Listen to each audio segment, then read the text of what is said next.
Disclaimer lang po, hindi po ako makeup artist or kung ano man. At kung gusto nyo makita yung ginawa kong look na ito, keep on watching.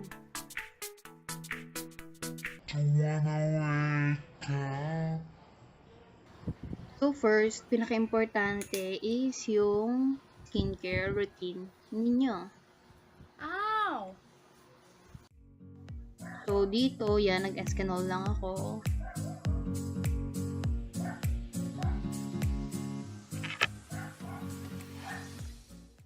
And after nun, moisturizer.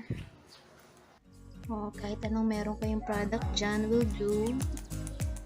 Tap, tap, tap motion. Yan. Tapos, makeup base, parang, ano siya, primer, pero yung consistency niya, parang, tawag dito, moisturizer.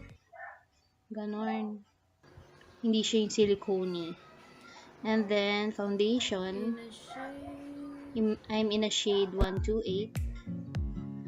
So, yan. Ini-spread ko lang siya with my face. And then, i-blend with my Buki Divisoria brush. 150 lang po ang set niyan. Divisoria. Yan. Blend mo lang. Blend mo hanggang sa magsawa ka. Ganon.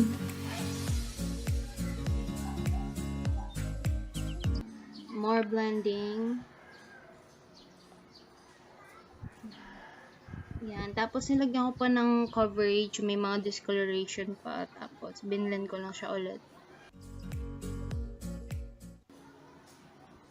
Ayan. Diba? Medyo nawala yung shiny ng mukha ko. Pero, yung finish ng foundation, hindi mo siya ganun kamat. As in, yung matte na powdery. Hindi naman siya sticky. Ayan. Blend mo, ate girl. Tapos sa noo, siyempre.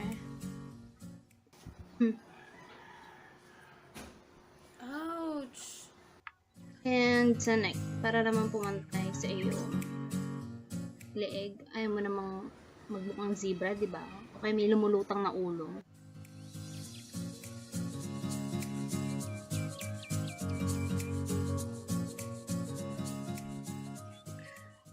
Tapos concealer. Sabi ni babaeng morangal. Yung concealer na yan, galing pa yun sa derm eh. Feeling ko kay Micah yan. Nadala ko lang. Pero ano siya, Maybelline Chorbanes. Ayan, yun na lang ginamit ko.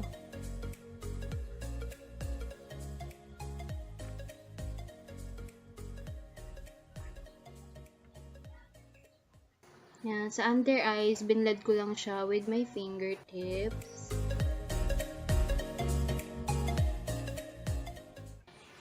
Huh? Blend pa more. Pa sa kabilang side. Yung concealer kanina, ginamit ko na rin siya to prime my eyelids. And tinat natin ang ating under eyes with bench magic powder. Nag-bake lang ako ng bahagya dyan. Bahagyang bahagya lang.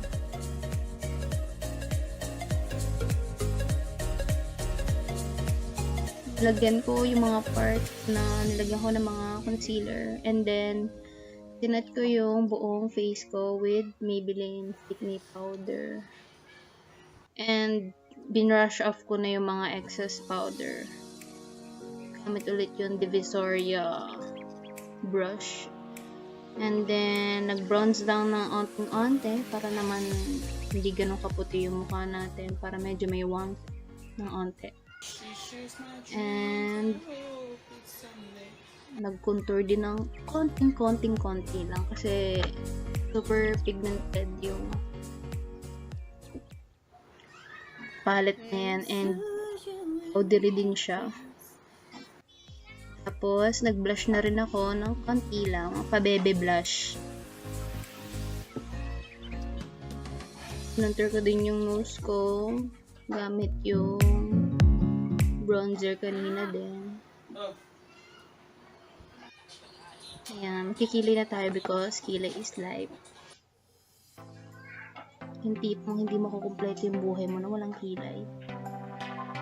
Yung tipong lahat mawala na, wag lang yung kilay, di ba? Tapos pinaghalo ko lang yung color na yan at saka yung brown shade dun sa isang palette as my transition color. Ayan. Tapos from dark brown shade naman from Sansan sa outer V lang para medyo mag-smoky eye siya. Tapos nilagyan ko siya onti doon sa part na yun kasi may puti, may na puti para alam mo yun, dark siya. And then shimmer shades na. Then from Fashion Color Set 21, kinuha ko yung brown na yun para i-combine yung mga eyeshadows para wala mga harsh line, pack aura. And same thing, ginamit ko ng mga kulay, ilalagay natin siya sa lower part ng ating eye. Halfway lang, halfway. And then, na-curl ko na yung aking pilik mata.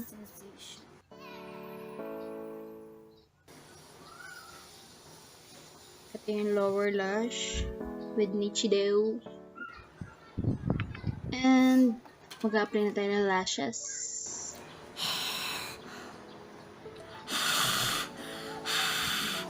Sabi nga ni babaeng marangal, lagyan natin ng barangin para maganda.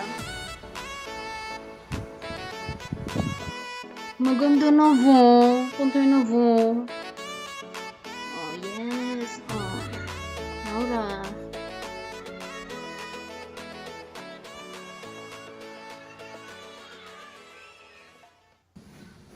Yan, maglilipistik na tayo. My favorite shade. Rose of New York. Play mo lang siya. Highlight. And then, mag-highlight na tayo. I-highlight mo yung mga highest points of your face. Yes. Oh. Ganda, oh! Ganon! Healing.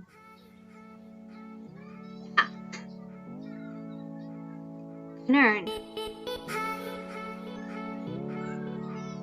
Thank you guys for watching this video. Subscribe, like, and comment. And yeah, you will see more of these on my channel. Tara!